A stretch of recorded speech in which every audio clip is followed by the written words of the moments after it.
Alors, Lenny me pose cette question. Que fait-on ici?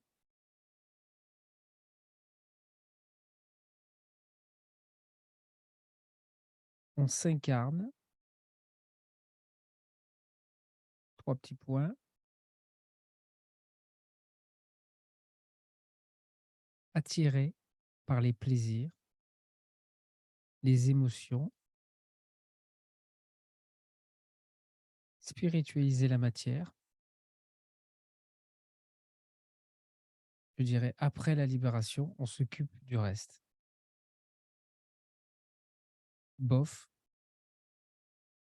tant qu'on n'est pas libéré, même ça devient secondaire, bien sûr. Après, ça se fait automatiquement. Et on sait où on va, où on veut aller. Et donc, j'ai toujours senti une dichotomie entre la vision qui dit que ce monde est une école et une autre qui dit que c'est une illusion. Mais ça va avec. C'est une école imaginaire et qu'il faut se réveiller. Oui, c'est une école imaginaire. Donc, que fait-on ici? On est incarné, oui, on est apparemment incarné, mais c'est faux. On a l'impression qu'on a rêvé, hein. En fait, on a rêvé le fait d'être incarné. Mais en fait, c'est juste un rêve d'incarnation. Il faut revenir à l'origine. Et dans ce rêve, on peut être attiré par les plaisirs, par les émotions, ou être attiré par les choses plus subtiles. Mais c'est pareil, ce sont des penchants. Et il y a un penchant plus grand pour certains pour les émotions, d'autres pour les choses plus subtiles. Mais au final, chacun y trouve chaussure à son pied. Chacun va là où il lui plaît. Hmm. Il n'y a plus de jugement de valeur à ce niveau-là parce que finalement, pour celui qui est libéré, c'est un rêve.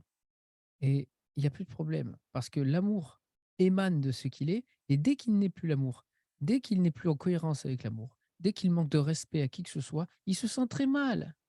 Il y a une douleur, une dépression profonde pour le libéré vivant, bien plus que pour celui qui n'est pas libéré.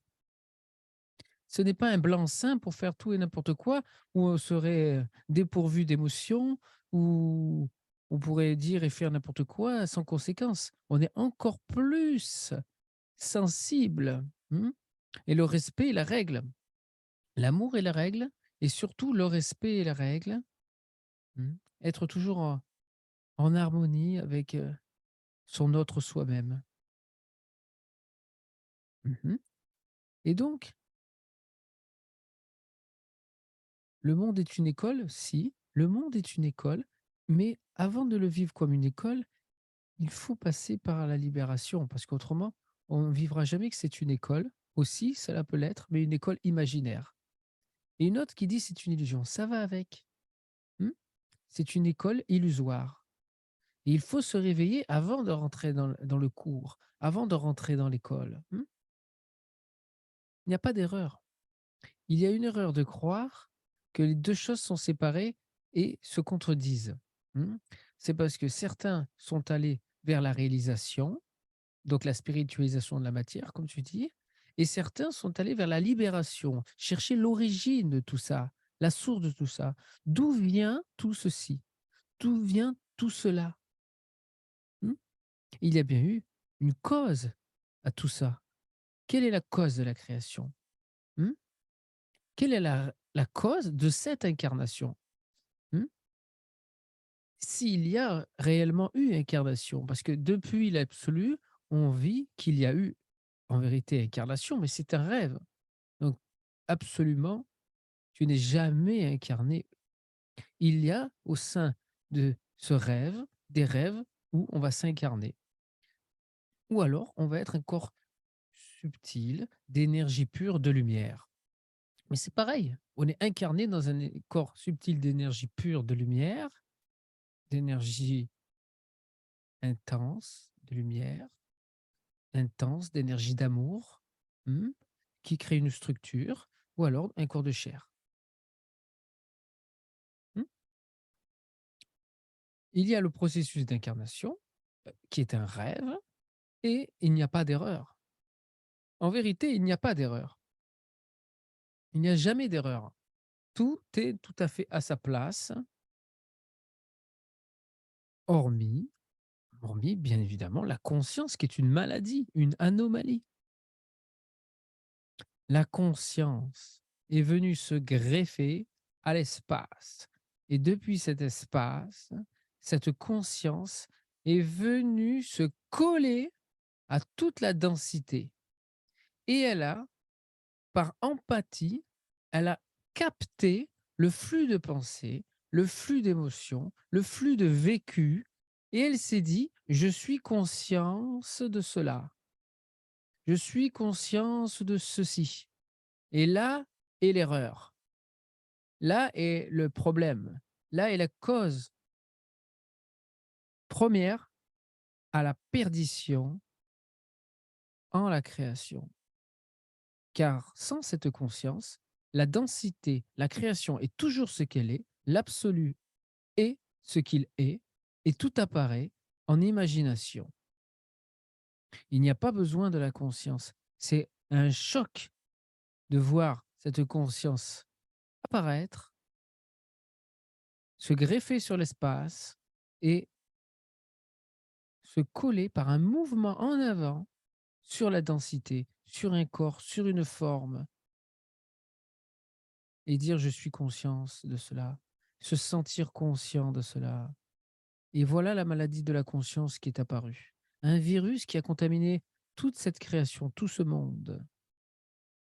Et la conscience a établi une stratégie pour toujours se donner du crédit et s'empêcher elle-même de disparaître parce que il y a un refus d'admettre et un refus de se laisser anéantir dans la vérité. Pourquoi? Parce qu'il y a une peur terrible et la personnalité et le personnage est enfermé dans ce cycle de conscience, eh bien, il s'est généré une peur, une grande peur, une terreur de la disparition. Il faut revenir à sa source. Donc le rêve d'incarnation n'est pas une erreur. Le rêve d'incarnation est bien réel à son niveau, au niveau imaginaire. Au niveau imaginaire, j'ai imaginé ce corps, j'ai imaginé peut-être ce corps qui est allé dans un autre corps, est allé dans une autre strate dimensionnelle et qui s'est réincarné, mmh, et qui s'est en vérité, tout ceci était imaginaire. Je peux m'imaginer plein d'incarnations, c'est toujours imaginaire. Une fois qu'on est l'absolu, tout ceci n'est qu'imaginaire. Je n'ai jamais bougé, j'ai toujours resté l'absolu, je suis toujours resté le même, je suis immuable, je suis le silence, je suis éternel, je suis la tranquillité, je suis l'immobile. Hein? Et donc, je n'ai jamais été incarné, je me suis jamais incarné, hormis dans mon imagination.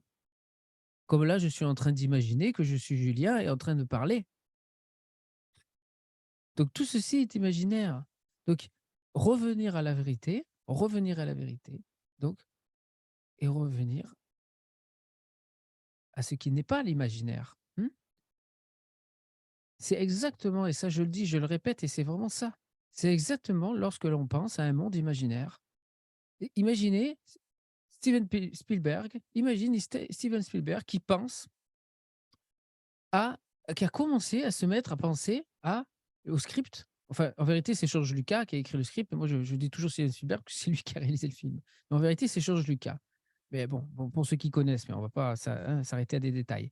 En vérité, Steven Spielberg et George Lucas se sont donc assis à une table un jour et la première fois, ça n'existait pas.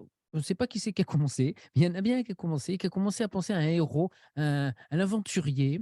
Alors il a commencé à penser à cet aventurier, à lui dire voilà, il avait un chapeau, il avait une tenue avec, un blouson de cuir marron et tout, il était grand, il était, brun, il était comme ci, il était comme ça. Il a commencé à voir le personnage. Après il a dit voilà, il est dans ce monde-là, il est professeur, il travaille dans une grande université. Alors on commence à imaginer tout ça. Il a commencé à imaginer le monde.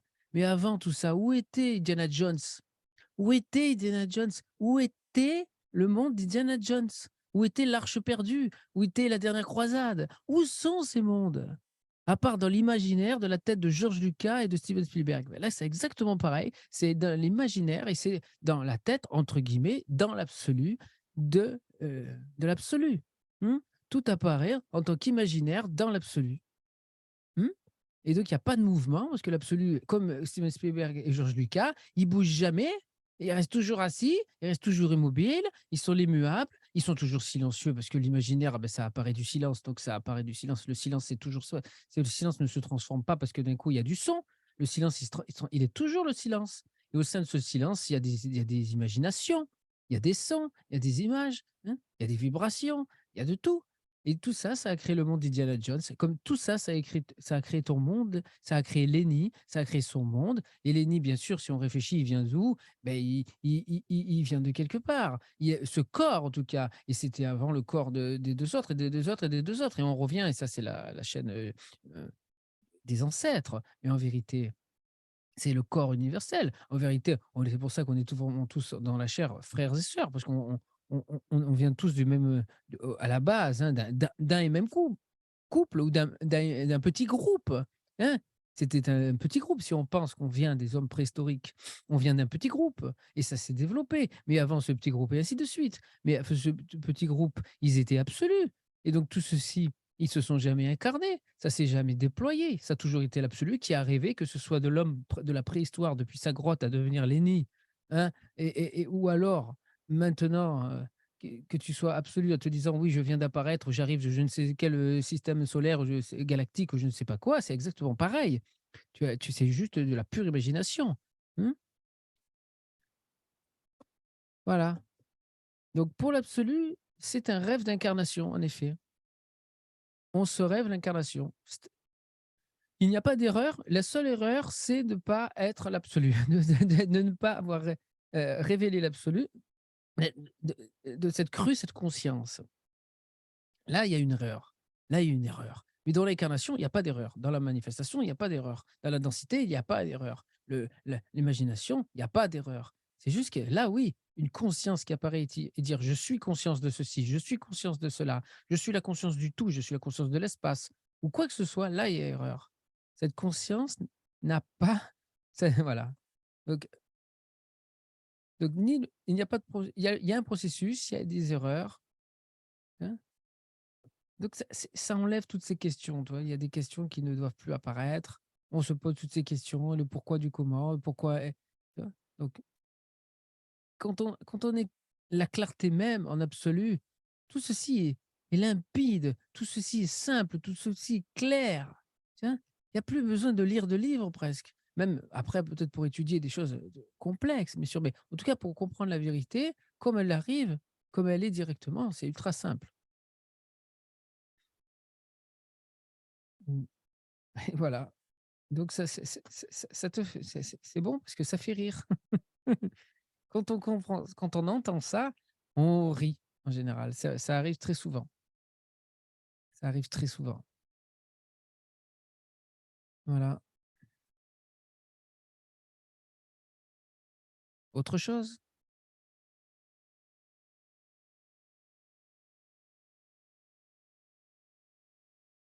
C'est des paroles. C'est des paroles que j'ai entendues tant et tant de fois aussi et que je ne pouvais comprendre. Je ne pouvais comprendre que j'étais en réalité pas incarné. Mmh? Et quand on me disait ça, mon Dieu, mais la personne ne peut pas le comprendre. Elle se vit être personnelle, elle se vit être ce corps de chair. Donc pour elle, quand on lui dit qu'elle est un rêve et que l'absolu, lui, ne s'est jamais incarné, pour elle, c'est impensable, c'est incompréhensible, c'est impossible, c'est c'est inacceptable. Alors Lenny me dit, une fois éveillé, c'est quoi la suite?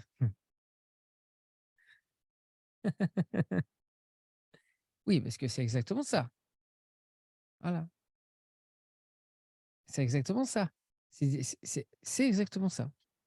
Parce qu'Indiana Jones, c'est le héros, c'est notre génération. Les jeunes, et peut-être plus jeunes que nous, ils ont des héros différents. Ils ont, je sais pas, il y en a d'autres.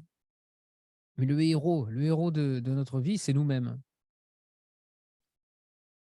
L'aventurier, en plus, on ne sait pas où on va. C'est pour ça que ça fait carton. Les héros et les aventuriers, ça fait carton. Alors, une fois éveillé, c'est quoi la suite? Ça continue comme d'habitude. En fait, il y a rien qui change. Bien évidemment qu'il n'y a rien qui change. Parce que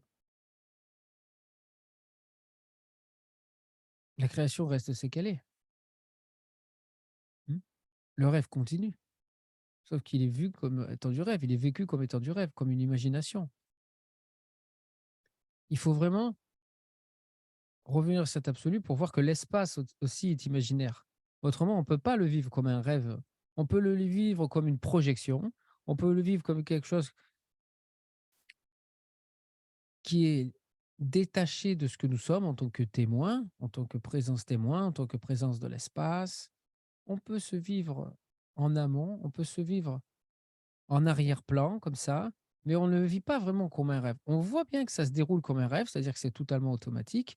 On voit bien que c'est comme ça, mais tant que l'espace n'a pas disparu en l'absolu, forcément, on ne peut pas le vivre vraiment comme un rêve. Parce que qu'est-ce qui se passe quand on se réveille le matin? Le rêve qu'on a fait la nuit, qu'est-ce qui se passe? Où part l'espace? Où disparaît l'espace du rêve dans lequel on a été la nuit?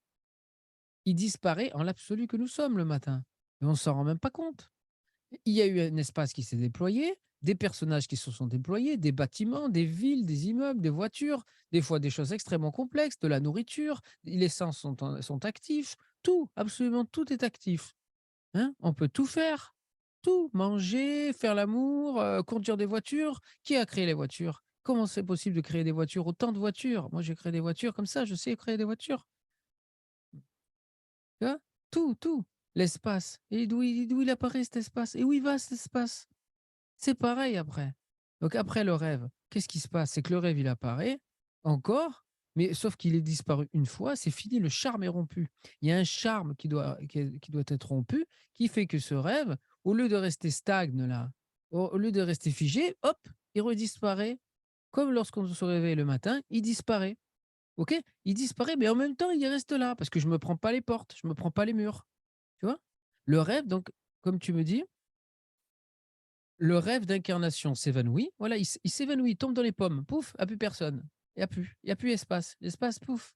Mais c'est pas pour autant que je me prends encore, comme je te dis, je me prends les murs. C'est-à-dire, je vois les murs, je vois, sauf que je traverse, je transperce les murs avec en tant qu'absolu. Je vis ça, mais pas en tant que corps de chair. Corps de chair, la densité, c'est encore dur, c'est encore dense. Le rêve d'incarnation s'évanouit pour une éventuelle autre vie. Pourquoi pas? Sans parler de bodhisattva, peut-être. Pourquoi pas? Pourquoi pas? Si tu veux être un bodhisattva, si tu veux revenir dans ce monde pour aider les êtres, pourquoi pas? Et que tu veux pas vivre dans d'autres mondes où on a peut-être un rêve plus doux, pourquoi pas? Parce que tu te dis ici dans ce rêve, il y a quelque chose à faire, les pauvres, ils sont tous moi-même sont enfermés, il y a des autres moi-même, je suis enfermé dans ce monde, parce qu'après tous les autres sont toi-même, donc tu es enfermé, c'est toi qui souffres. Mmh. Je comprends, je te parle après la mort du personnage. Je comprends, je te parle après la mort du personnage et du corps mental. OK.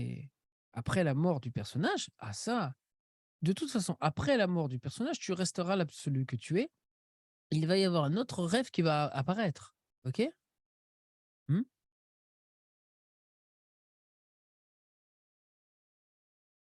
Donc là, c'est interminable. Ouais. Donc une fois que tu es éveillé, tu vis que c'est un rêve qui s'évanouit en ce que tu es, hein, il s'évanouit, mais et en même temps, il est toujours là, tu vois? Il est toujours là. Quelquefois, quand tu es tranquille, que tu es seul, il s'évanouit complètement et là, tu vois, c'est comme un songe, c'est comme un souvenir. Tu le vis en tant que souvenir, tu le vois disparaître et ça y est, parce que tu es seul. Tu es tranquille, tu es sur ton bureau, tu es dans la nature, il y a rien. Mais dès que tu es stimulé extérieurement, que ton corps, il est appelé à faire quelque chose qui a stimulé extérieur, forcément, ça te donne l'impression. L'imagination du rêve, l'imagination de l'espace se réapparaît avec plus de réalité. Mmh? Il faut bien que le corps, il fasse les choses et tout ça. Donc là, ça paraît réel et pourtant, en même temps, depuis l'absolu, je te le dis, en vérité, comme je le vis, je transperce et je traverse l'espace et je suis ce que je suis. Donc voilà, une fois éveillé, ce qui se passe. Et une fois éveillé, donc c'est pareil. C'est exactement pareil, sauf que là, au lieu de te vivre seulement ce corps qui est en train de mourir, ce personnage imaginaire et ce corps qui est en train de mourir, ce personnage que tu crois être et ce corps mental que tu crois être, donc les pensées, c'est pareil, hein, eh bien, tu Là, tu restes en absolu et tu constates, tu vis le spectacle, quoi. Tu vis le spectacle de ce corps et bon, qui baignera dans la béatitude. Tout à fait différent que pour un personnage qui se croit lui existant par lui-même. Parce que la la vertu, une des vertus, une des s comment dire? Des expressions, des ressentis, tu vois? Et on peut pas dire que c'est une émotion. On peut pas dire que c'est une sensation. On peut pas dire que c'est un vécu, c'est la béatitude, tu vois? L'absolu après génère la béatitude, OK? Donc tu vis ça en béatitude, OK? Un autre rêve, oui, bien sûr, il n'y a que des rêves. Il n'y aura que des rêves pour l'éternité. Il n'y a pas de monde qui ne soit pas un rêve. Ça n'existe pas! Tous les mondes, même les mondes les plus hauts vibratoirement qui soient, même les mondes les plus soi-disant plus lumineux, même les mondes les plus merveilleux comme les enfers les plus profonds et les abominables, ne sont que des rêves. Ça n'est pas plus ou moins un rêve parce que c'est, organisé, géré avec l'amour inconditionnel. Même si tout le monde est libéré absolu, c'est toujours des rêves. Il n'y a que des rêves, c'est la nature de la création. La création est un rêve. Le monde est un rêve. Les dimensions sont des rêves. Mmh? Il n'y aura que des rêves, ce ne sera toujours qu'un rêve. Mmh. De l'absolu apparaît des imaginations, apparaît un espace comme le monde d'Indiana Jones. Que ce soit le monde d'Indiana Jones, ou le monde de Mary Poppins, ou le monde du Roi Lion, je sais pas, tu vois? N'importe quel, monde, le monde de Star Wars, le monde de Narnia, le monde de l'Histoire sans fin, tu vois? Tous ces mondes-là, ou le monde des Bisounours, ou le monde de Mon Petit Poney, ou le monde des G.I. Joe, le monde de tout ce que tu veux, les mondes merveilleux et les mondes de affreux, c'est toujours que du rêve. Voilà. Donc, ça sert à rien de vouloir, se dire que là, tu peux pas, t'accrocher à autre chose que, ce que tu es. En tout cas, tu peux quand tu veux la libération, quand tu tends vers la libération, tu peux pas t'accrocher à quelque chose d'autre parce que tout n'est qu'un rêve. Alors moi là, non, on enlève tout et c'est la stricte vérité. Parce que c'est simple, c'est naturel, c'est la simplicité même. Le monde, la création est un rêve. Quoi? Tu croyais donc un autre rêve. Lenny me dit: «Est-ce que tu te réincarnes après un corps plus subtil?» Et ici, c'est le satsang. Donc le satsang de l'absolu, corps subtil, pas corps subtil, c'est pareil. Parce qu'il pourrait arriver là, un être de lumière, désincarné, qui soit en pure lumière, hein, disons. Ou, tu vois? Et il est pas libéré. Il est enfermé dans ce corps de lumière. Bon, il vit l'amour, il vit l'extase, mais il en a marre. Il veut savoir d'où il vient. Il se questionne sur son origine. Je lui dirais: «Tu es un rêve et ton monde, c'est un rêve aussi». Ici, c'est peut-être, moins joli que dans ton monde, c'est peut-être les enfers pour toi, mais ici, c'est ni plus ni moins un rêve que dans ton monde. OK? La différence, c'est quoi? La différence, c'est qu'après, tu es conscient de rêver, non? Léni me dit: «Alors bien sûr, tu es un petit peu, ça peut être choquant d'entendre ça, parce qu'on nous a tellement fait miroiter des mondes merveilleux qui n'étaient plus, le rêve et pourtant voilà. Mais c'est normal parce que les mondes merveilleux sont, plus subtils, plus légers, plus amour qu'ici. Mais ça reste un rêve aussi. Nous, on peut le vivre aussi depuis cet état témoin qui constate que tout est, automatique, que tout est unité. Donc tout se déroule comme un rêve. Mais vivre les choses comme un rêve et les vivre étant un rêve, c'est encore la différence. Donc la différence, c'est qu'après, tu es conscient de rêver. Exact. Après, tu n'es pas vraiment conscient de rêver parce que ce n'est pas quelque chose qui est conscient. Après, tu es pas conscient de rêver. Après, tu es l'absolu qui rêve, qui, heu, génère des apparitions, des imaginations, hein. L'absolu génère un espace, génère donc une création comme Steven Spielberg et George Lucas qui ont d'un coup se sont attablés ensemble et ont commencé à générer le monde de Indiana Jones, générer le personnage, générer la blonde. générer le méchant, générer l'associé, le copain qui vient l'aider, générer ci, générer là, générer les ennemis. C'est pareil. Ils ont tout imaginé. Ils en sont avant, en écrivant le script, hein, avant d'avoir filmé ils ont imaginé, tu vois, dans leur esprit, dans leur conscience, dans dans leur imagination. Exact, tu es le réalisateur, c'est toi, mais tu ne fais rien. Tu ne fais rien pour cela.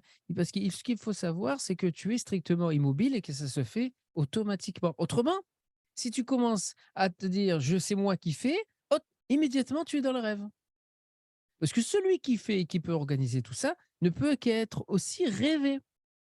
Ce que tu fais n'a jamais bougé, n'a jamais fait quoi que ce soit pour que toutes ces imaginations apparaissent. Elles apparaissent d'elles-mêmes. Ça, c'est automatique. Tu ne fais strictement rien. Tu es un processus automatique d'imagination continue d'histoire. Ça se fait strictement automatiquement sans que tu ne fasses strictement jamais rien. Tu n'as jamais bougé le petit doigt pour créer tout ça. Et pourtant, ça se fait par la grâce. Et c'est là qu'on dit qu'il y a une grâce, qu'il y a une intelligence, parce que tout se fait avec une intelligence incroyable et merveilleuse. Et alors, ça vient d'où ça? Tu ne fais rien pour ça. Tu te vis l'immobile. Donc tu ne bouges pas. Tu te vis le silence, donc tu ne parles pas, tu ne crées pas de son, rien. Tu ne peux pas émettre de son, tu ne peux pas parler, tu ne peux pas bouger, tu ne peux pas agir. Tu es l'impuissant, l'impuissance totale. Tu es impuissant complètement devant ta création. Tu ne peux rien faire et pourtant, de cela émane l'amour, mmh, et cet amour se densifie et les imaginations prennent vie. C'est incroyable et pourtant c'est la stricte vérité. Voilà. Donc tu me dis, tu deviens le boss, le réalisateur. Tu deviens cela qui supporte, qui sous-tend la réalisation. Le réalisateur, le boss, c'est l'intelligence. Et même ton intelligence, elle est rêvée. Même ton intelligence, tu ne la diriges pas. Tu laisses faire. Tu es le producteur, on va dire. Tu sais, le producteur, il laisse faire. C'est lui qui apporte l'argent. C'est grâce à lui que ça se fait, mais lui, il fait rien. Il laisse le réalisateur, il laisse le scénariste, il laisse tous les éclairagistes. Et voilà, les preneurs de son, ils laissent faire le film. Lui, il est là, il regarde faire, il constate même pas. Et là, tu constates même pas. Parce que constater, ça voudrait dire qu'il y a un témoin. Là, même pas. Là, tu vis que tout ceci, toute cette imagination, tout cet imaginaire apparaît de ce que tu es. Et c'est toi, en vérité. Il n'y a pas de différence, il n'y a pas de séparation. Mais tu ne peux pas te contrôler toi-même. Hmm. Et oui, ok, c'est très intéressant, me dit Lenny. Oui, c'est extrêmement intéressant, car il y a un intérêt à entendre tout cela, parce que c'est ce que tu es. Si Lenny disparaît, tombe et s'évanouit, il ne reste plus rien.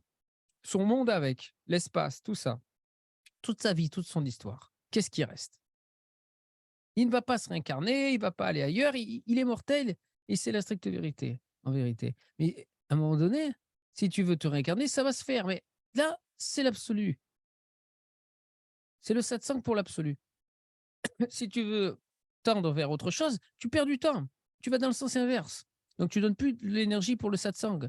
Le satsang, le sat, donc c'est la vérité absolue. On parle toujours de vérité absolue quand on parle de satsang. Autrement, on n'est plus dans le satsang. Hmm.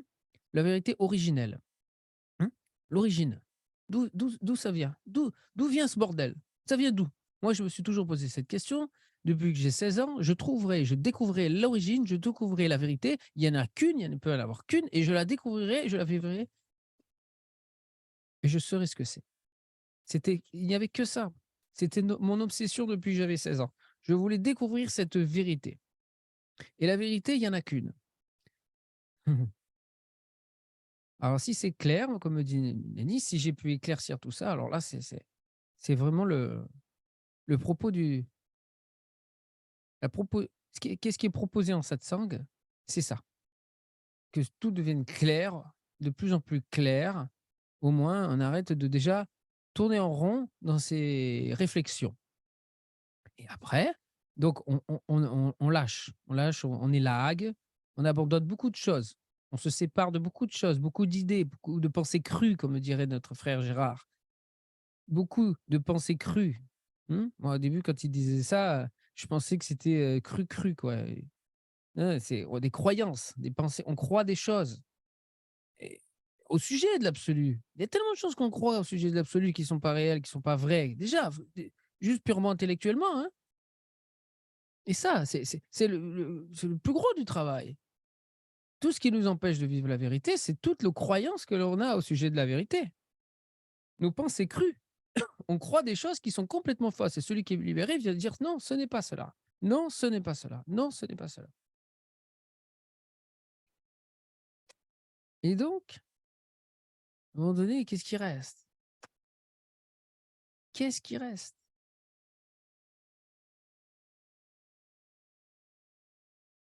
Si tout ce à quoi tu avais l'habitude de collaborer avec, travailler avec, vivre avec, communier avec, mmh, ou être même, si tu es à un niveau de subtilité où tu peux te vivre toutes les autres, esprits, tu peux te vivre toutes les autres, particularités de la création, mmh, jusqu'à être toute la création entière et être même en amont, en état témoin de la création. Tu peux. Et si tout ceci est abandonné, si même ce témoin, on te dit: il est faux, il est imaginaire, il est rêvé», qu'est-ce qui reste? Mmh. Où tu atterris à ce moment-là? On t'enlève tout là, tous les jouets. Tous les jouets, chut, tout ce qui t'empêche de te laisser tomber dans ce néant, tomber dans ce vide, dans cet inconnu, chut, on te les enlève des mains.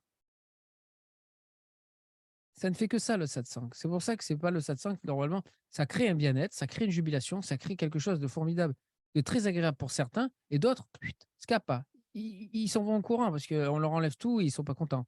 Donc, c'est pour ça que lorsqu'on commence à se sentir bien dans satsang, ça veut dire que là, c'est le moment, on a fait le tour de peut-être de tous les jouets, on a une aspiration beaucoup plus grande à la vérité et on veut vivre ce qu'il y a avant tout ça, hein.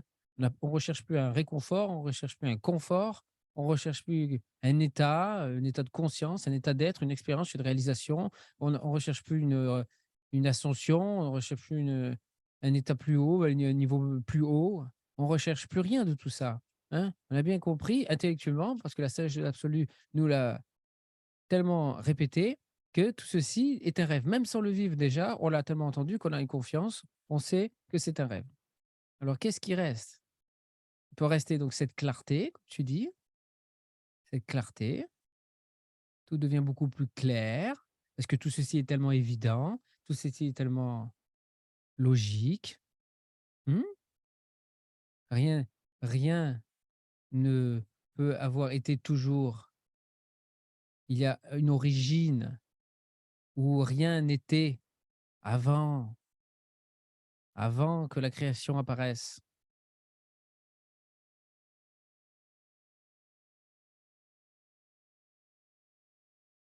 Voilà. Autre chose? Alors Lady me dit: «Ça m'arrive par intermittence de voir tout, mmh, le personnage, le scénario et compagnie». OK. Je fais des allers-retours. Oui. Tu es dans le mouvement. Donc, si tu es le mouvement, tu es automatiquement quelque chose qui est rêvé. Tu es rêvé, hein. Il n'y a que le mouvement qui peut être rêvé. L'absolu ne peut pas être un mouvement. Donc, dès qu'il y a mouvement, tu sais que c'était du rêve. Mais c'est très intéressant de le déposer en satsang. Il faut le dire, il faut déposer toutes ces expériences, il faut déposer tous ces mouvements, et tous ces états, toutes ces expériences. Même s'ils sont stables, même s'ils paraissent immuables, il y a un changement, hein. Et je dis mouvement et je dis aussi changement. Dès qu'il y a changement, ce n'est pas possible que ce soit l'absolu. L'absolu ne change pas, euh, est immuable, ne bouge pas, n'émet pas de son, il n'y a pas d'expérience, il n'y a pas de vécu. Donc je fais des allers-retours. Mhm. Alors, tu es conscient de faire des allers-retours, heu, entre ce personnage et le fait de voir le personnage, de voir, le scénario et tout ce qui suit. Mmh. Et tu reviens donc dans ce personnage. Mmh. Et quelquefois, des fois, tu as ce recul. Mmh. OK. Mais dis-toi bien que ça, ce sont encore des mouvements qui te rapprochent de ce moment fatidique où tu vas devoir tout lâcher, mais ça ne reste pas moins du rêve. Mmh? Mais il faut explorer ça, il faut introspecter, il faut voir ce que c'est vraiment. Parce que malgré que tu puisses écouter le satsang, je vais te dire, ceci est un rêve, ça ne suffit pas. Il y a quelque chose en toi qui continue à croire qu'il y avait quelque chose de réel en tout ça. Si tu vois le personnage, si tu constates le scénario et tout ce qu'il y a autour, ok, et que tu en es détaché, tu te dis là, je m'approche, je touche quelque chose de beaucoup plus vrai, tu vois, alors que ça reste aussi du rêve, autant que le reste, OK? Mais il faut quand même déposer tout ça, OK? Parce qu'il y a quelque chose qui, en toi, croit toujours que cela est plus proche, que cela est plus vrai, que cela est éternel, que cela ne disparaîtra jamais, mmh? Donc il faut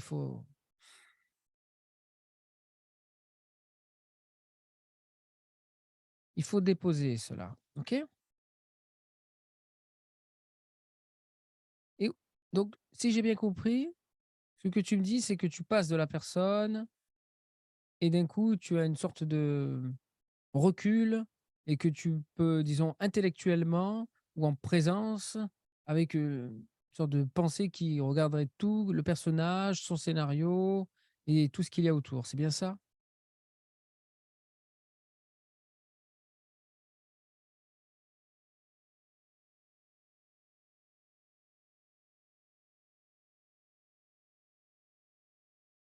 Et oui,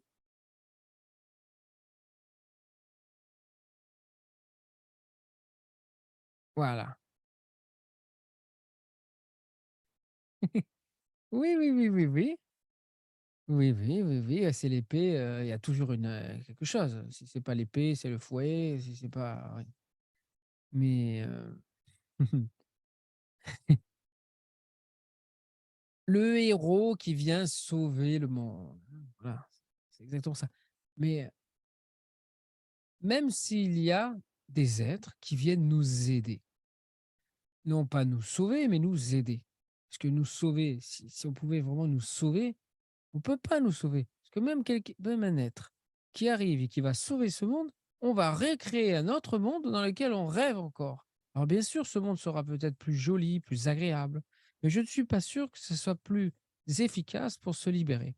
Nous sommes certainement dans des temps, à l'heure actuelle, où, de par l'ultramédiatisation des satsangs, maintenant, et la situation douloureuse de toute l'humanité, ceci crée un mélange, une chimie, mmh, exceptionnelle, extraordinaire à la libération, hein. Une opportunité unique parce que à la fois, il y a beaucoup de douleur et à la fois, il n'y a jamais eu autant de médiatisation des satsangs.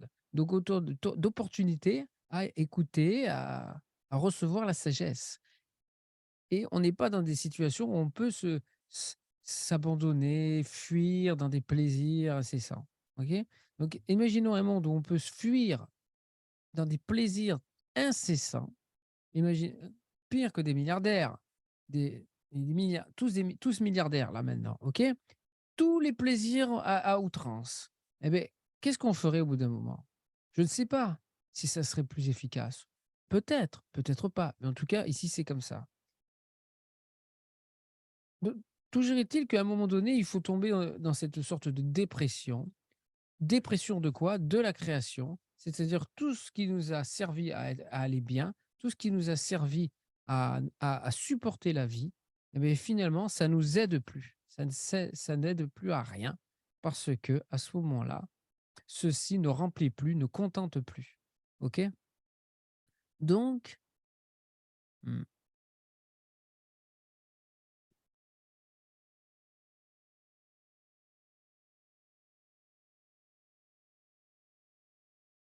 donc où atterris-tu lorsque tu es, entre ce mouvement-là? Est-ce que tu peux constater ce qui est immobile? Est-ce que tu peux vivre quelque chose d'immobile? Hein? entendre tout ceci va te servir à avoir la clarté, déjà, sur tout ce que peut-être tu croyais être la vérité alors qu'elle ne l'était pas. Oui. Lenny me dit: «Je suis très fort pour fuir et adoucir ce rêve». OK, et c'est pas grave, mmh. De toute façon, fuir ou pas fuir, ce n'est que des fuites. On ne fait que fuir. C'est toujours, toujours, toujours une fuite. Ça ne s'arrêtera jamais. Alors, il vaut mieux, à l'heure actuelle, fuir dans des choses agréables que fuir dans des choses désagréables, et finalement qui sont vouées à nous faire souffrir. Le plus important, c'est de venir en satsang. Le plus important, c'est de venir en satsang. Que tu sois, que tu fuis et que tu fuis dans un monde, disons, en parallèle, hein, parce que chacun est dans son monde parallèle, dans la nature ou dans les plaisirs à outrance ou tout ça. Bon, finalement, le plus important, c'est que tu viennes en satsang et que tu écoutes les satsangs et que tu aies la sagesse de la vérité des satsangs, mmh, qui s'infuse en toi. Bah, c'est ça le plus important. Après le reste, voilà. Mais j'aurais tendance à te dire, consacre le maximum de temps à la lecture, à l'étude des satsangs, à éclaircir ça, à éclaircir tout ça au maximum, OK? Ce ne sont pas des freins. Ce ne sont pas des freins en vérité. C'est ça, c'est juste des pertes de temps. Alors des freins, je dirais pas que ce sont des freins. En vérité, ce ne sont pas des freins. Ça te Oui, parce que tu freines parce que tu mais ça va pas freiner ta si tu écoutes les satsangs, OK? Si tu as ta dose de satsang, c'est-à-dire que ça reste là. Il y a vraiment ça, le feu continue. Tu peux aller dans les plaisirs, au contraire, tu vas avoir des frictions. Ça sera peut-être, un peu plus, brutal, mais il va se passer des choses. OK? Parce que tu baignes dans le satsang en permanence. Tu ne lâches jamais l'intensité. Tu écoutes toujours ou Nisargadatta Maharaj ou des êtres qui donnent des satsangs et qui parlent de la libération et qui parlent de que le monde est un rêve en totalité, que la conscience est un rêve, qu'il n'y a pas de conscience en absolu. Mmh? Et que la conscience est un rêve, que la conscience est un rêve, que la conscience est même une anomalie, une maladie, parce qu'il n'y a pas besoin de conscience en absolu. L'être apparaît, la personnalité apparaît, l'imaginaire apparaît, l'espace apparaît, il est imaginaire, le monde apparaît, il est imaginaire, tout est imaginaire. Et la conscience alors dans tout ça, la conscience de ceci ou de cela. Quand on dit le ceci de cela, c'est la conscience qui dit ceci ou cela. En fait, tout apparaît et tu es tout ce qui apparaît, et rien de ce qui apparaît. Et c'est pas un problème. Donc, c'est juste qu'à un moment donné, tu choisis la vitesse à la vitesse de tu veux aller, tu vois? Forcément. Mais attention, si tu as le temps de faire 2 3 heures de satsang par jour, ça suffit, tu vois? Étudier, écrire, se poser des questions à soi-même, interroger, des satsangers, des frères et sœurs qui proposent des satsangs, et ça suffit. Rester dans ce bain. Bien sûr, si je te dis comme je l'ai vécu moi, c'est très intense. Moi, je faisais 5-6 heures de lecture par jour. J'avais toujours des satsangs, au casque. Heu, je me suis éliminé un petit peu j'ai éliminé tout ce qui me faisait perdre du temps et j'étais comme, dans une retraite permanente. J'ai essayé de me créer, une ambiance de retraite permanente. Voilà, c'est presque monastique, OK? Même si après j'allais dans les plaisirs et j'allais dans certains plaisirs, OK. Donc j'étais pas un moine avec une une vie vraiment recluse et sans aucune sensualité, mais quand même, voilà, je restais dans le bain, je restais dans l'atmosphère, tu vois? Ouais, c'est pas grand-chose. C'est 2 3 heures par jour, mais et après au moins quand tu vas vivre ces plaisirs, ça part en fuite, mais ce ne sera plus ça sera plus des fuites, ce sera des expériences, des face à face encore plus grands et la sagesse du satsang va là agir. Ouais. Donc Lénie me dit: «Ça me plaît ce que tu dis». Bon, si ça te plaît, ça veut dire qu'il y a une résonance, ça veut dire que déjà tu t'en vas pas en courant parce que tu acceptes pas ce que je dis. Alors quoique, si tu n'acceptais pas ce que je dis, finalement, ça va créer aussi une friction et ça va faire réfléchir et pendant 2 3 jours, si tu continues, si tu lâches pas l'affaire, si tu continues à écouter d'autres satsangs, là, le fait d'avoir ce refus, ça aussi va créer un feu encore plus grand. Mais il y a aussi le fait que maintenant, ça te plaît, tu sens qu'il y a une résonance et là, bon, tu as envie d'y revenir, OK? Tu as envie d'y revenir parce que c'est tellement léger, c'est tellement facile, c'est tellement simple. C'est pas possible. Donc Lenny me dit: «Créer un groupe FB du 700 Radio Live. Ça peut être intéressant, non?» Qu'est-ce que c'est un groupe FB? FB.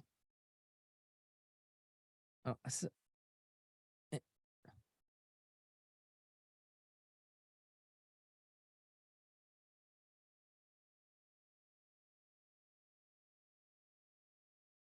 ah oui, oui, oui. Ah ça va se faire, petit à petit. C'est ce qui est en train de se faire. Après voilà, si l'intelligence a décidé qu'il devait y avoir, voilà, ça se fait, il y a voilà, ça se crée, de soi-même, voilà, ouais, ouais, ouais. Ça se crée de soi-même, il y a des résonances, qui se créent et bien sûr, je vais résonner plus avec d'autres et d'autres vont résonner avec d'autres et ainsi de suite et je vais aussi avoir plusieurs, mmh cordes, plusieurs façons de dire. Là, j'ai mon c'est comme quand on chante, tu sais, quand on chante, au début, quand tu chantes, que tu chantes pour les premières fois, tu chantes, tu sors que ta voix de tête, tu vois? Et après, alors c'est ta voix première, c'est celle que tu as, voilà. Donc là, moi, ma voix, c'est mon ma voix de tête, c'est mon style un peu brutal, un peu direct, tu vois? Après, je constate aussi que je peux avoir d'autres voix, tu vois? En dessous, au-dessus et qui ne sont pas forcément la voix de tête. Mais mon naturel spontané, c'est ma voix de tête. C'est ce qui peut apparaître et après je vais pouvoir ça s'adapte. Et je le fais spontanément, je ne peux pas le faire artificiellement, autrement c'est pas spontané, c'est pas réel.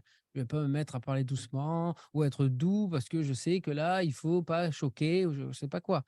Hein, je dois être naturel et spontané. Oui, exactement, exactement. C'est la volonté de l'intelligence, hein. C'est la volonté de l'intelligence. Regarde comme, la merveille, le merveilleux qui apparaît, le merveilleux qui réunit les êtres, les frères et sœurs tous ensemble. C'est extraordinaire, cette intelligence quand on voit comme elle fait les choses et après, pourtant elle a tout créé, cette intelligence. Après voilà, il y a 2 intelligences. Il y a une intelligence voilà, merci, merci Léni pour, merci. Donc voilà, c'est autre chose?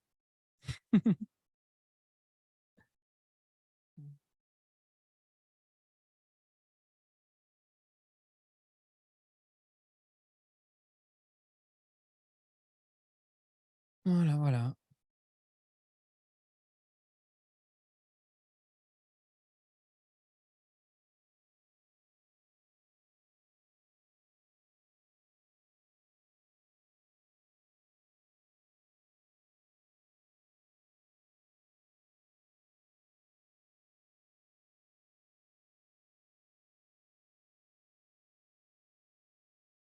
L'intelligence qui transperce le rêve.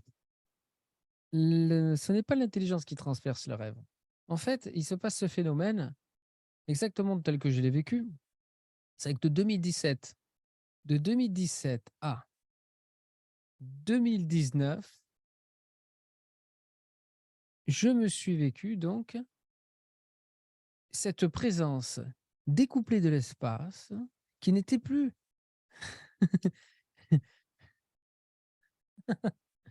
oui. Donc ce n'est pas l'intelligence. Il faut que tu ailles nourrir ce corps, je comprends. Ce n'est pas l'intelligence qui transperce, hein. L'intelligence, elle, elle est pas matérielle et elle est pas un esprit et elle n'est pas, vraiment l'absolu. De l'absolu apparaît et cette intelligence. Mmh. On la constate, on la voit, on la vit. Ce qui transperce, c'est la ap on peut le vivre comme ça, la présence ultime, apparemment, transperce l'espace et en fait, cette présence ultime s'effondre. Une fois que l'espace est transpercé, s'effondre sur elle-même et est absorbée, est anéantie en l'absolu. Et après, finalement, elle apparaît plus.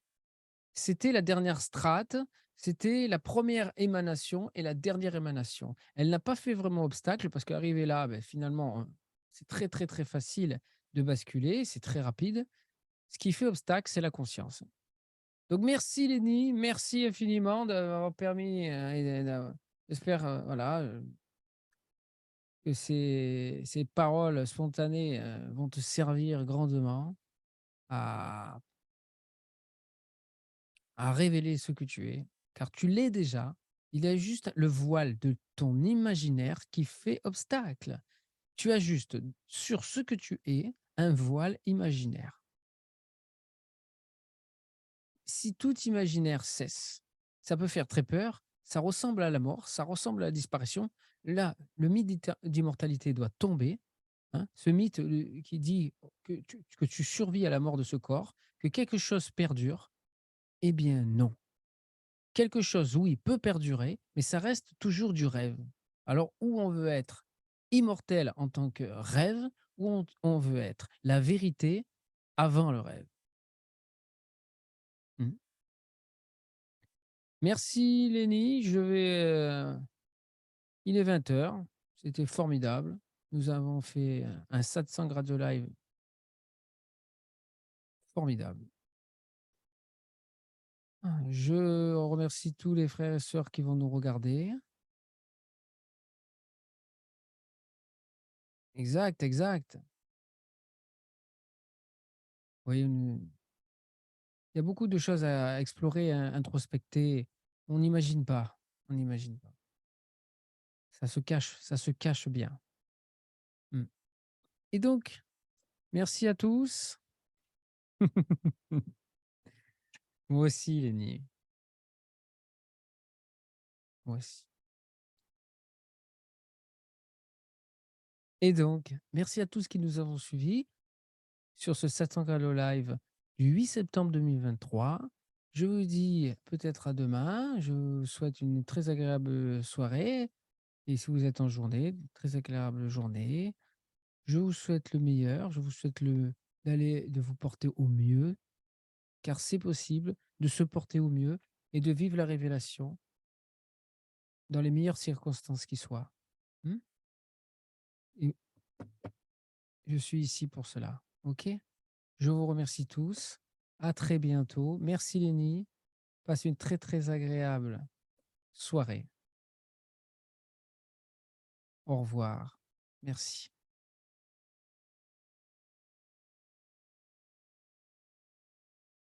Merci.